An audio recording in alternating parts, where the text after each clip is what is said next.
Selamat pagi 12 IPS 1. Bertemu kembali dengan saya di pelajaran geografi kali ini. Sebelum kita mulai pembelajarannya, saya mau minta tolong dong yang belum open kamera, untuk kameranya dibuka. Ya, terima kasih Fiorisa. Oke, sebelum itu, ya terima kasih Yoga, sudah open kamera semua ini ya. Baik, sebelum saya mulai, saya mau ngecek dulu nih, bagaimana keadaan jaringannya. Apakah jaringannya stabil? Biasanya daerah Parung Panjang ini, Gunung Sindur itu suka hilang-hilang sinyalnya. Oke, baik-baik aja sinyalnya ya. Oke, baguslah. Nah, hari ini kita sebelum memulai pembelajaran, kita berdoa dulu, menyerahkan semua kegiatan hari ini, minta tolong Hans untuk pimpin kita di dalam doa. Oke Bu, teman-teman marilah kita berdoa dalam nama Bapa, Putra, dan Roh Kudus. Amin. Ya Tuhan, terima kasih atas perlindungan sepanjang hari ini. Sekarang kami ingin belajar geografi, berkatilah agar kami bisa belajar geografi dengan baik. Terima kasih ya Tuhan, amin. Dalam nama Bapa, Putra, dan Roh Kudus, amin. Baik, terima kasih. Kita pesertanya ada 17 di sini, di listnya ada 17, kurang saya 16. Tadi ada yang izin dari wali kelasmu 3 orang. Yang belum masuk ini siapa berarti? Ketua kelasnya kemana? Nicholas Ko-nya kemana? Udah out dia. Berarti yang belum masuk berapa orang? Tadi yang izin itu ada Yohan, Monik, dan Matthew. Itu disampaikan wali kelasmu, berarti 16 tambah 3, 19. Kurang 2 orang lagi, ada Nicholas Ko. Satu lagi siapa ya yang belum gabung?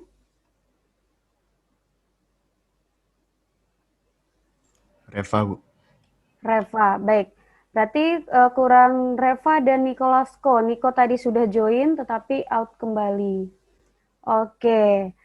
Nah, sebelum memulai pembelajaran hari ini, saya mau mengingatkan dulu, tetap jaga kesehatan, nggak usah pergi-pergi keluar-keluar dulu, biar kita minimal bisa Natalan di rumah, biar COVID-nya nggak sampai ulang tahun gitu kan. Ntar bulan Maret COVID-nya udah mau ulang tahun loh di Indonesia, udah 1 tahun dia. Nah, jadi kurangi aktivitas keluar, termasuk kalau weekend pun kurangi keluar-keluar rumah, sebisa mungkin di rumah aja, jalan-jalannya virtual supaya kita semua bisa melalui badai pandemi ini dengan baik. Oke, sebelum saya lanjut, ini semuanya yang join sehat ya? Orang Sumringah semua? Iya, sehat. Baik. Oke, nah hari ini kita akan belajar materi terakhir untuk semester ini, karena minggu depan kamu sudah ujian akhir semester. Nah, materi terakhir kita ini masih dalam kompetensi dasar interaksi desa dan kota. Kalau sebelumnya kita belajar mengenai perkembangan kota, kemudian pola keruangan kota, pola keruangan desa, ya seperti itu. Untuk kali ini, apa aja yang mau kita pelajari? Saya share screen sebentar. Bahwa materi pertemuan terakhir ini, indeks pencapaian kompetensinya untuk kompetensi dasarnya masih berada nanti di di yang sama, yaitu menganalisis faktor-faktor interaksi desa dan kota. Kompetensi dasar itu kompetensi kasar 3-nya. Nah, tujuan pembelajarannya adalah yang pertama, peserta didik dapat menganalisis pola interaksi dengan benar, kemudian menghitung kekuatan interaksi, titik henti, dan indeks konektivitas, serta yang terakhir, faktor-faktor yang mempengaruhi interaksi desa dan kota. Nah, dari video yang tadi sudah saya berikan, kira-kira hari ini berarti materi kita apa aja ya, Mbak? Dari video yang tadi sudah saya berikan, kira-kira setelah kamu melihat materi itu, kira-kira kita hari ini akan bahas apa aja?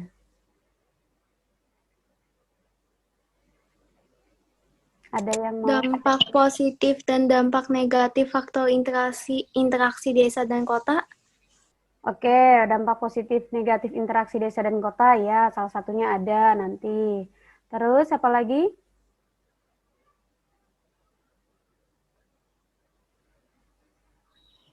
bentuk-bentuk interaksi antara desa dan kota, Bu. Bentuk-bentuk interaksi. Baik, kita akan mempelajarinya. Apa aja yang akan kita pelajarinya? Materinya ada yaitu pola interaksi. Silakan dibuka bukunya halaman 123, materinya ada di situ. Pola interaksi, kemudian yang kedua itu adalah faktor-faktor yang mempengaruhi interaksi. Dan yang ketiga nanti adalah dampak positif negatif interaksi desa kota. Ini yang akan kita pelajari di hari ini. Sebelum kita masuk ke dalam materi, saya akan memberikan 10 soal pilihan ganda dulu. Dari jawab apa yang sebisanya aja, silahkan saya akan mengirimkan melalui EMA. Soalnya akan saya kirimkan melalui EMA, silahkan kamu tuliskan langsung di kertas kamu, 10 soal pilihan ganda, silahkan langsung dituliskan saja, kemudian dikirim ke WA saya. Waktunya itu satu soalnya 1 menit, berarti kira-kira 10 menit. Nah, jawab sebisanya aja, namanya sebelum pembelajaran, berarti mengukur kemampuan kamu di awal, begitu ya. Saya share melalui EMA. Oke, kita lanjut ya. Ya, baik, terima kasih. Terima kasih sudah menjawab soal pretestnya. Nanti kita akan melihat perbandingannya dengan setelah kamu belajar materi ini, kira-kira ada peningkatan apa enggak dari yang telah kamu pelajari, begitu.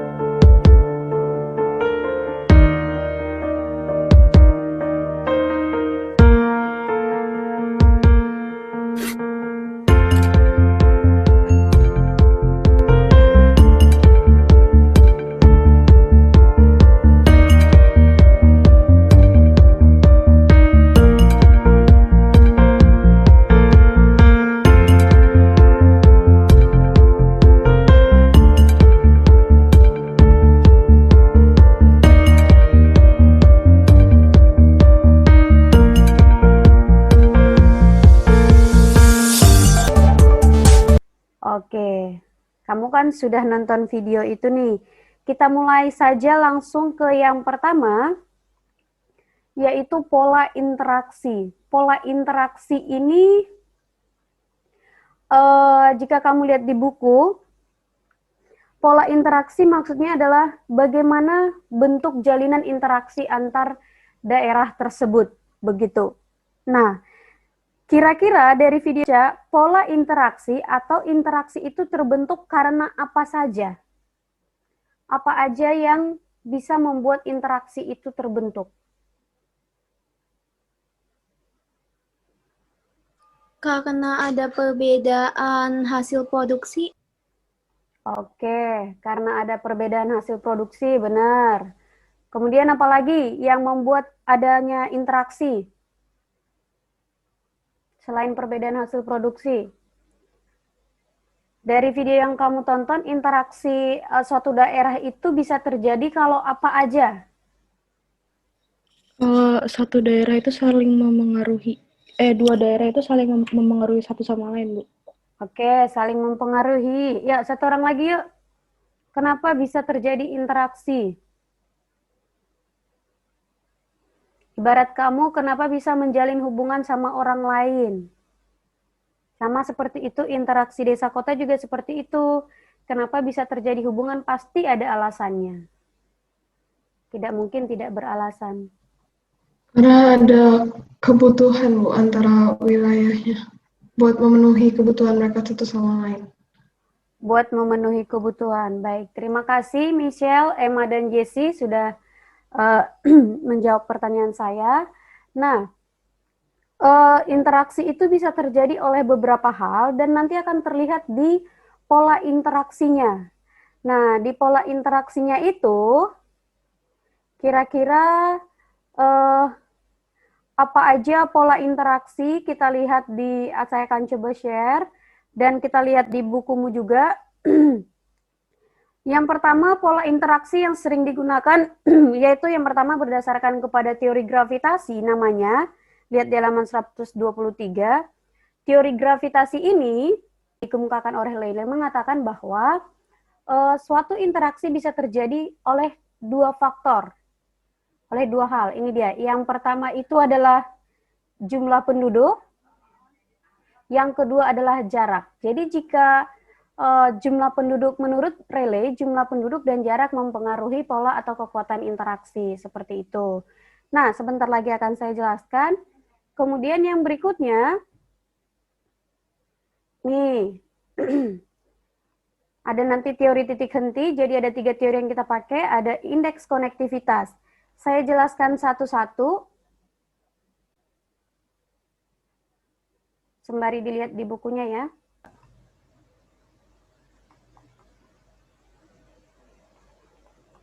Nah, di dalam teori gravitasi, yang diperhitungkan adalah, kamu lihat di bukumu bahwa kekuatan interaksi atau interaksi antar dua daerah, interaksi A ke daerah B bisa dihitung dengan membandingkan jumlah penduduk A dikali dengan jumlah penduduk B dibagi dengan jarak antara keduanya dikuadratkan. Dibagi jarak A ke B dikuadratkan. Nah, artinya begini. Jadi, menurut teori ini, faktor yang mempengaruhi kekuatan interaksi adalah yang pertama yang penduduk ini. Ini P, itu adalah penduduk.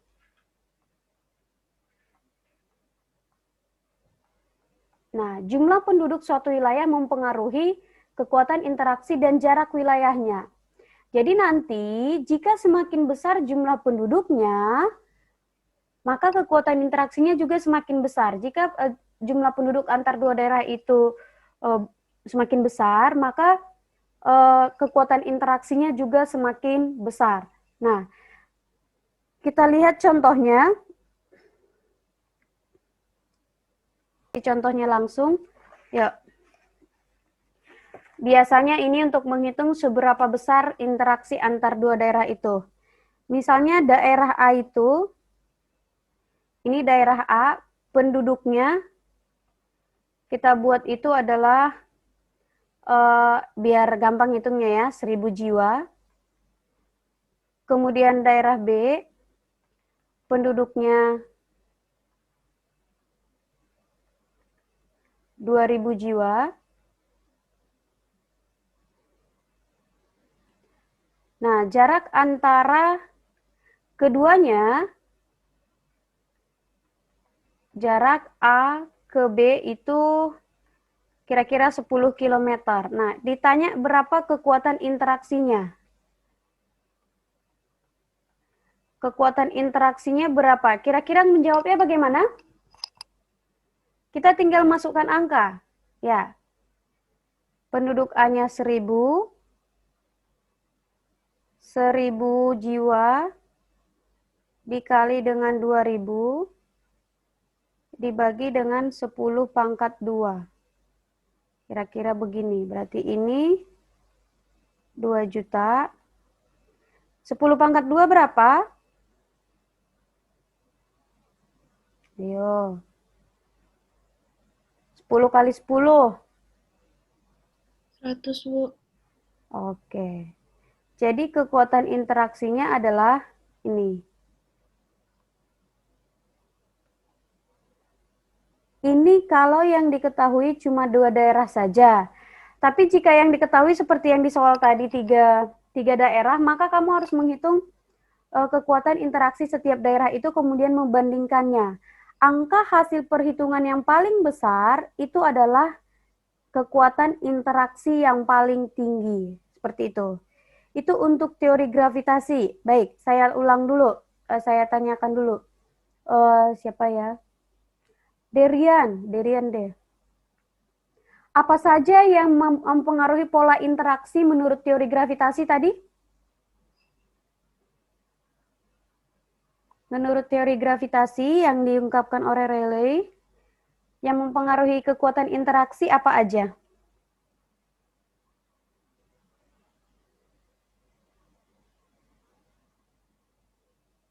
Derian itu enggak ya? Connect enggak ya? Kedengeran nggak, Bu? Oh iya, coba apa aja?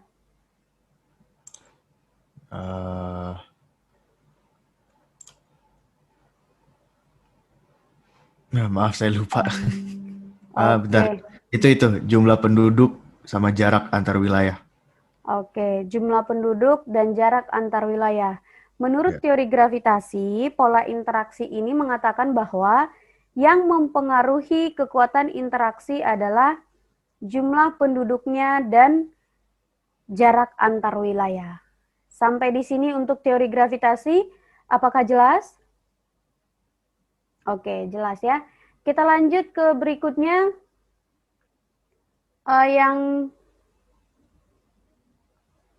Yang kedua, silahkan dilihat di bukunya. Yang kedua ada namanya teori titik henti. Nah, untuk teori titik henti, ini tadi ada di soal ini.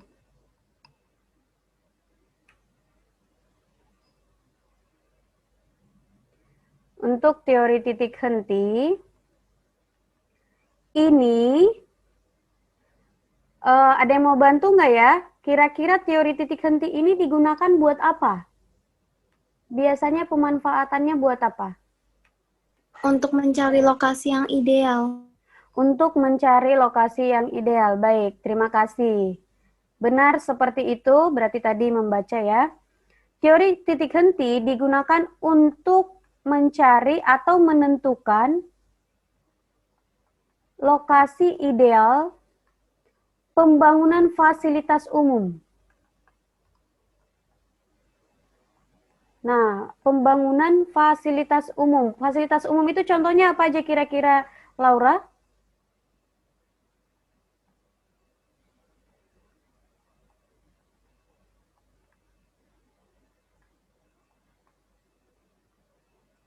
Laura. Rumah sakit. Oke, baik. Rumah sakit. Nah, titik henti digunakan untuk mencari lokasi ideal pembangunan fasilitas umum, di mana untuk mencarinya itu adalah menggunakan rumus jarak antar daerah, jarak antara dua daerah, dibagi dengan, kamu lihat bukumu halaman 125, 1 ditambah akar jumlah penduduk yang paling tinggi, jumlah penduduk yang tinggi dibagi dengan jumlah penduduk yang rendah. Ini rumusnya. Jadi menurut teori titik henti, suatu fasilitas umum itu akan dibangun berdasarkan jarak antara dua daerah dan jumlah penduduknya. Nah, penentuan lokasi pembangunannya di mana, Bu? Dia akan dibangun di dekat, dihitung dari daerah yang paling kecil penduduknya. Yang paling sedikit penduduknya. Nah, kira-kira begini.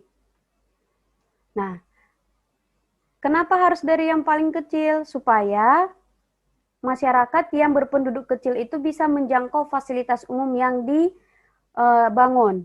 Nah, kita kasih contohnya nih. Misalnya jarak antara dua daerah itu adalah 90 km.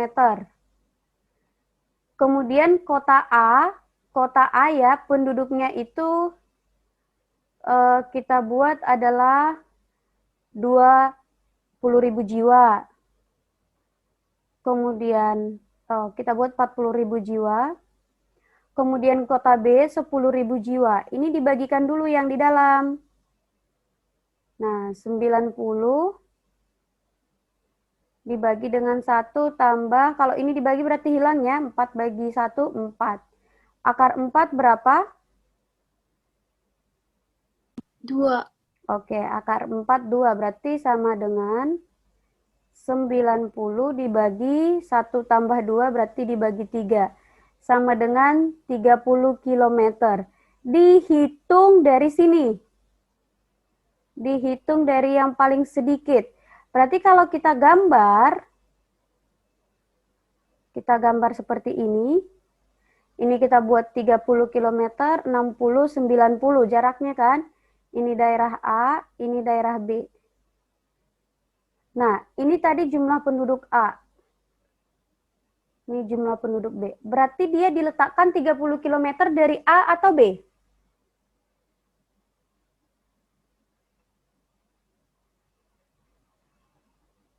Yang mana jumlah penduduknya paling sedikit?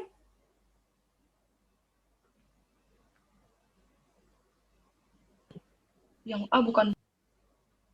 Yang A 40.000, yang B 10.000. Kira-kira Yang B. yang B. Maka kalau ingin membangun fasilitas umum, dia akan dibangun di sini. 30 km dari B, dari daerah yang paling sedikit penduduknya. Begitu. Itu namanya teori titik henti. Oke. Nah, yang ketiga ini adalah teori yang namanya adalah menghitung indeks konektivitas.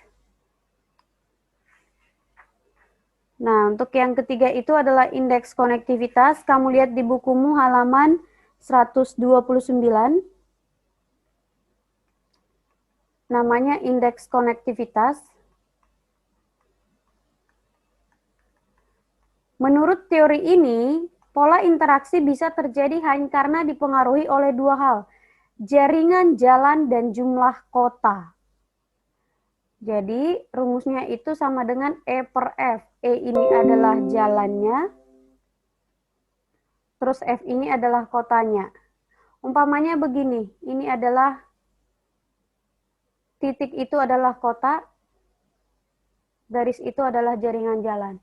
Maka kalau ditanya, ini berapa indeks konektivitasnya, kita hitung aja. Kotanya ada berapa titik? Ada 1, ada 2. Jaringan jalan itu apa? Jalan yang menghubungkan kota dengan kota. Berarti ada ini, 1 jalan, 2 jalan. Berarti indeks konektivitasnya adalah 2 per 2. Indeks konektivitasnya sama dengan 1. Begitu saja. Oke. Kita akan masuk ke breakout room. Nanti minta tolong di roomnya itu didiskusikan untuk soal yang ini. Saya buka dulu soal ini. Faktor yang mempengaruhi kekuatan interaksi. Didiskusikan sebentar, ada 4 soal. Saya langsung breakout otomatis aja. Kita ada 18, 17, berarti dibagi ke dalam 4 kelompok. Ini akan, untuk soal ini, akan saya kirimkan juga. Sebentar, saya breakout dulu ya. Kamu mendiskusikan soal ini.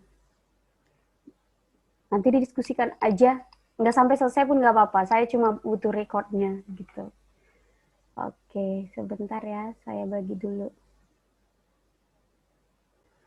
Nanti kamu diskusikan aja, terus pilih jawabannya sebentar, habis itu kita langsung, saya panggil lagi aja biar langsung presentasi.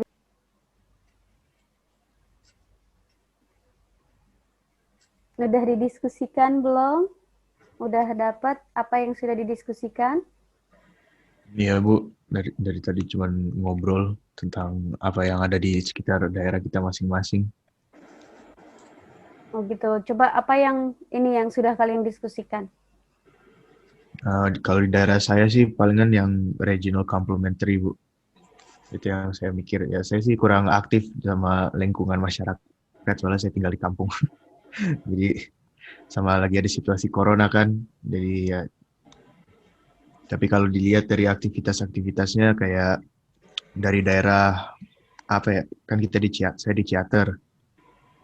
Saya nggak tahu dari daerah mana suka datang posyandu atau enggak kayak perpustakaan berjalan. Terus biasanya dari kita, entah kenapa kita kasihnya galon ke mereka, nggak ngerti juga saya. Baik. Dari daerah saya sih itu Bu. Oke, yang lain? Yang ini ada siapa aja? Ada Kevin, ada Hans. Kalau Hans gimana Hans? Apa ya Bu? Saya masih juga bingung. mau masuk di mana. Misalnya lokasi tempat saya tinggal masuk ke bagian segmen mana, saya masih bingung, Bu. Oke. Dilihat dulu aja faktor yang mempengaruhi kekuatan interaksi. Interaksi itu kan ada 3, saling melengkapi, kesempatan berinteraksi, terus kemudahan memindahkan barang-barang gitu. Baru disesuaikan. Apakah daerahmu itu pemasok bahan pangan, ataukah dia pemasok bahan jasa, atau pemasok barang industri, sehingga berinteraksi dengan daerah mana gitu. Kalau BSD pastinya kita tuh kan daerah jasa. Jadi pangan kita itu disuplai dari, ya kalau nggak dari Bogor, dari mana itu namanya, dari Parung gitu-gitu. Oke, dilanjut ya, saya ke room yang lain dulu ngecek sebentar. Terakhir, guys. Yang nomor 3 itu yang mana sih ya? Yang partial transferability ya. Sebentar. Kayak bergantung sama transportasi, faktor jarak sama biaya angkut dan kelancaran transportasi. Ini ada. Perlu Mau gue sebutin nggak faktor yang mempengaruhi spatial transferability-nya? Sebut 3 aja. Yang pertama yang mempengaruhi itu ada jarak, terus yang kedua itu ada aksesibilitas atau transportasi, yang ketiga itu ada biaya angkut. Kita mulai. Dari hasil diskusinya, saya minta perwakilannya saja untuk menjawab satu kelompok, 1 orang. Kita mulai dari kelompoknya tadi itu ada yang ada. Oke, dari yang ada Michelle Lauren dulu, kemudian yang ada Emma, baru nanti kemudian yang ada Derian, dan yang ada Haskell. Itu beda-beda kelompok kan? Benar kan? Nah, itu. Iya, Bu. Ya, urutannya itu. Baik, silakan dimulai.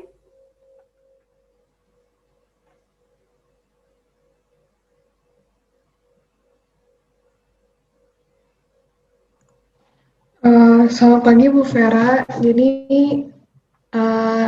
ini merupakan hasil diskusi kami tadi. Saya langsung mulai Bu. Yang soal nomor 2 itu kami menjawab bahwa memiliki ada 3 jawaban. Yang pertama itu regional complementary. Itu merupakan hubungan timbal balik antara wilayah yang akan terjadi jika kedua wilayah memiliki potensi yang saling melengkapi atau saling membutuhkan, dan kedua wilayah tersebut memiliki perbedaan hasil produksi. Kemudian yang kedua itu ada intervening opportunity. Itu merupakan terjadinya interaksi karena kedua wilayah saling membutuhi untuk memenuhi kebutuhan yang tidak dapat mereka penuhi sendiri. Kesempatan berintervensi itu dapat terjadi karena adanya wilayah lain yang dapat memasokkan kebutuhan dan adanya barang pengganti. Yang ketiga itu spatial transferability. Itu merupakan adanya kemudahan pemindahan dalam suatu ruangan. Faktor yang mempengaruhi spatial ini tuh ada jarak, aksesibilitas transportasi, serta biaya angkut. Kemudian untuk yang nggak apa-apa, cukup nomor 2-nya. Di kelompok kami itu tadi untuk yang nomor 3 ya.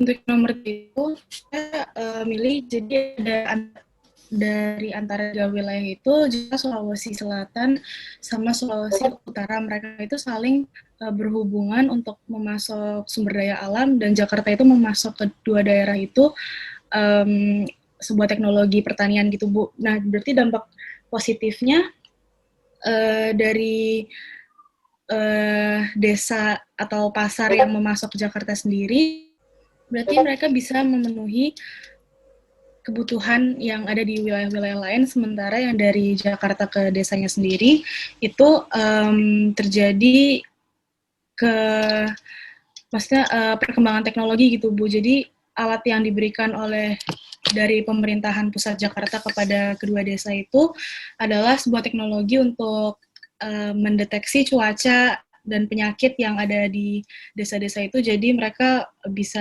pertaniannya itu lebih maju. Istilahnya itu sih dampak positifnya.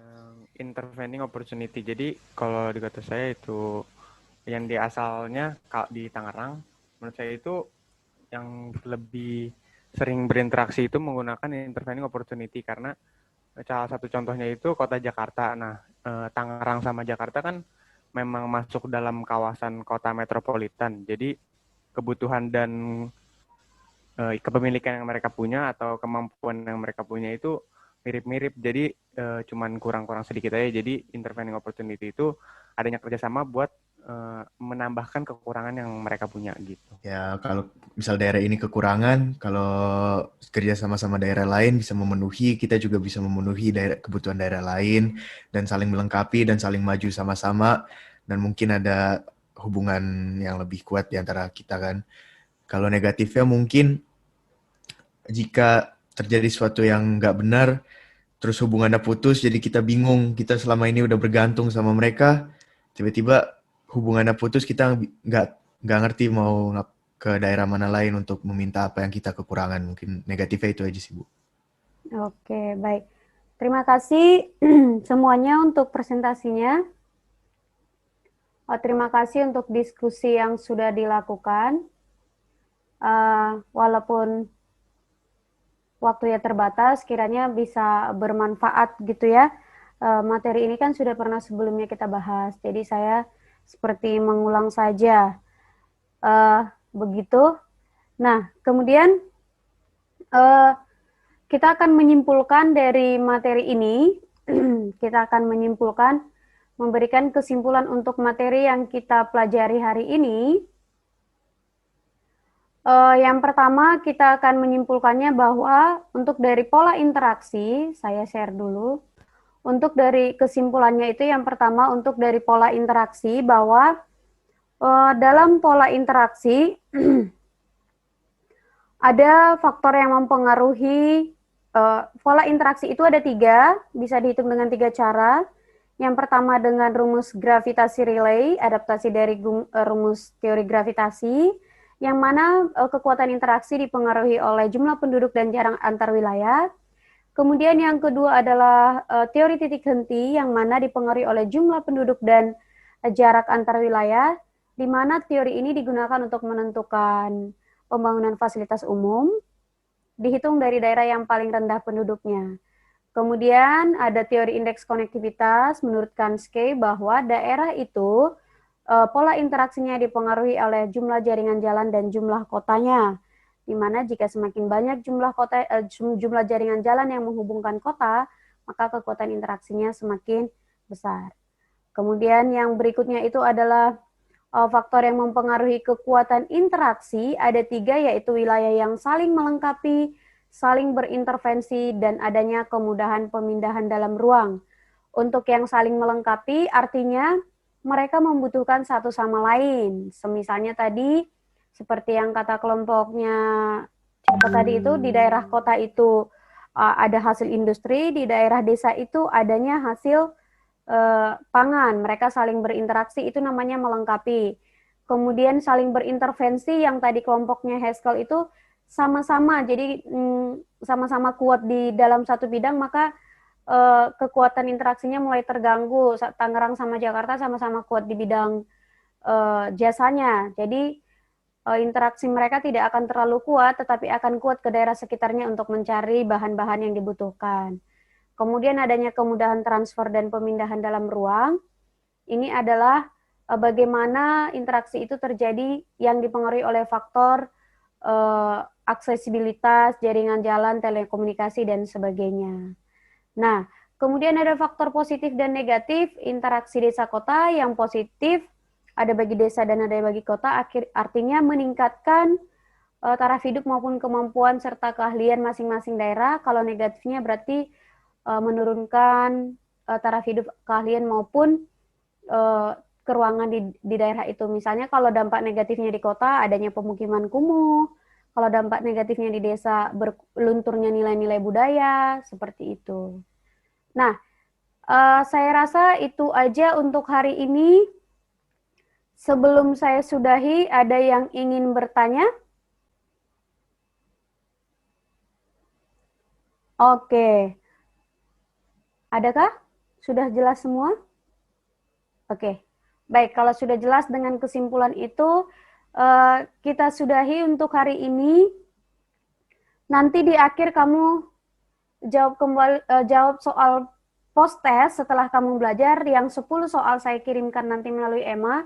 Soal post-testnya itu, kemudian dikirimkan ke WA saya. Nah, sebelum berakhir,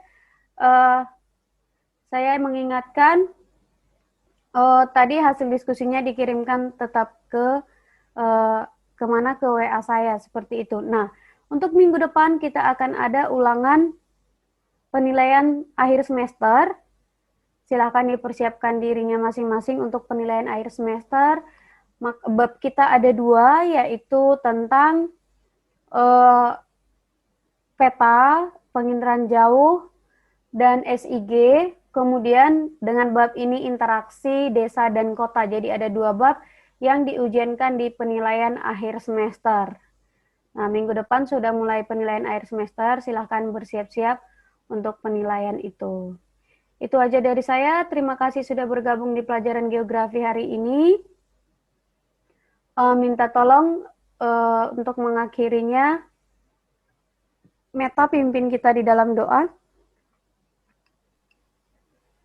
Teman-teman dan Bu Vera, marilah kita berdoa. Dan Bapa, Putra, dan Roh Kudus. Amin. Tuhan, terima kasih telah menyertai kami dalam pelajaran geografi. Setelah ini kami ingin belajar sejarah, berkati kami agar kami bisa mengikuti pelajaran berikutnya dengan baik. Terima kasih ya Tuhan. Amin. Dalam nama Bapa, Putra, dan Roh Kudus. Amin. Baik, terima kasih semuanya. Kamu boleh live